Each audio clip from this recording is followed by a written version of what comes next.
This is the Orion Nebula. It's a stellar nursery, a place where stars are born. Stars are born when gas slowly gathers together and eventually builds up enough mass to fuse together hydrogen. But what if there isn't enough gas present to form a star? Well, this is what planets are, right? They form after stars have formed from the leftover gas in the surrounding area. But stars can also get very close to the size of planets, and when they do, weird things start to happen. Take for example, two objects orbiting the star Epsilon Indi B and C. B has a mass of about 75 Jupiters, and it's large enough to fuse together hydrogen, which makes it a star. But C has only 70 Jupiter masses, so 5 Jupiter masses short of the other one. But it doesn't have enough mass to fuse together hydrogen. But despite this, it's not a planet, it's a brown dwarf. What makes it different from a planet is that even though it can't fuse together hydrogen, it can fuse together lithium. So what's so special about hydrogen, you might be thinking? Why does lithium not count as it being a star? Well, there's actually a lot of differences between a star and a brown dwarf. The first just being the presence of lithium, because stars are way too hot for lithium to actually stay there. They burn it up almost immediately. But all brown dwarfs have at least some lithium in them. Another difference is that along with being much colder than stars, brown dwarfs are also much dimmer. The brightest of brown dwarfs are about 100th the brightness of the sun, and that's only at the very start of their lives, because yet another difference is that right from the get-go, brown dwarfs get gradually dimmer and colder. Now this does happen with stars as well, but only at the very start. They eventually reach a point where they're fusing enough hydrogen consistently to maintain their brightness and temperature.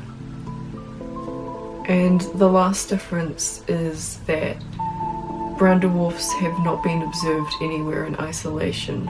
All brown dwarfs that we know of are orbiting a larger star. But on top of that, they can actually also have planets themselves. So any brown dwarf of 65 Jupiter masses and higher is able to fuse together lithium. However, that doesn't mean that anything below 65 Jupiter masses is a planet.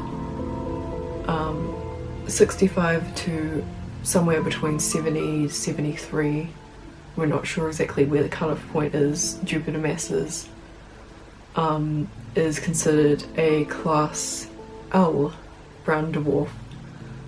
And they are much brighter and hotter than the class T brown dwarfs, who, because they're smaller, have to burn deuterium or heavy hydrogen.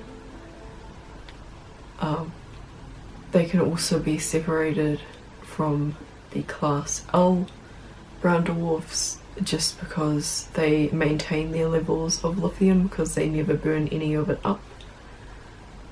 So they can be found by comparing the amount of lithium in them to the amount of lithium in the gas in their area, and they'll have the same amount of lithium. So to give you an idea of the range of temperatures, our sun is about 6,000 Kelvin on the surface. A typical class L brown dwarf is somewhere between 2000 Kelvin and 1300 Kelvin, and a typical class T brown dwarf is somewhere between 700 Kelvin and 1300 Kelvin. So the range of brown dwarfs that can fuse together deuterium is quite large. I've mentioned 64 is about the largest before you get up to 65 and they start fusing lithium. But the lowest end is 13. That's the minimum size that can fuse to give a deuterium. And between 13 to 25 Jupiter masses, about the highest you're going to see is 560 degrees Kelvin. But these actually get shoved into a different category, I assume, to make it easier, because that does cover such a large range. So anything between 9 Jupiter masses, which is just a planet because it's below the point where it can actually fuse anything anymore, and 25 Jupiter masses is considered a Class Y brown dwarf. I really don't know why they decide to include planets in this, but they do. Maybe they just think there's a small chance some could fuse together lithium. I couldn't really find any reason why brown dwarfs that small are counted as brown dwarfs. But that's brown dwarfs in a nutshell. They have a lot of things in common with both planets and stars. They're similar to planets in that they orbit stars, and that if they are cold enough, they can even form methane atmospheres because they can't burn up the methane. And they're comparable to stars because they do fuse together either lithium or deuterium, ignoring those ones that are just planets and are put in there for no reason, and because they can't have their own planets. And hopefully now you understand a bit more about how brown dwarfs work. If you have any questions, feel free to leave them in the comments below.